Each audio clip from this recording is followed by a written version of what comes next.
بسم الله الرحمن الرحیم. مننه د ټولو ملګرو څخه خواستګار د ذوالقرنین بادشاه چې موږ ته وخت راکړي او ځکه پر دې اهمیت باندې د جلسې دا خبره کوي چې د جلسې مبارکې د جلسه د موږ د ټول د پښتانه د وینې تویېدو خلاف ده. ځکه په لاره کې خبر کوي موږ افغانان وژل کېږو، موږ افغانان باندې پردی جنګ تپل شوی دي او موږ باندې هغه ملنډې ویل کېږي چې د دنیا په حیوانانو باندې نه ویل کېږي. ځکه موږ پښتنو ته اعتبار نشته.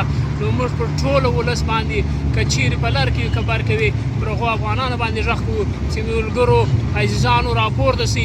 دا یو سپېڅلې چغه ده، دا چغه به سره بدرګه کړو ځکه په دې باندې نه زما ده نه د بل ده، دا د ټوله لر و بر افغان غږ دی.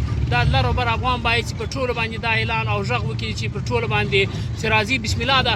دغه زموږ د نن غونډه یا روانه ریلي او د سبا غونډه چې په 12 د جنوري شروع ده په بنو ښار کې و ټولو ملګرو ته حاصل دي چې تاسو ټول ځانونه راورسي.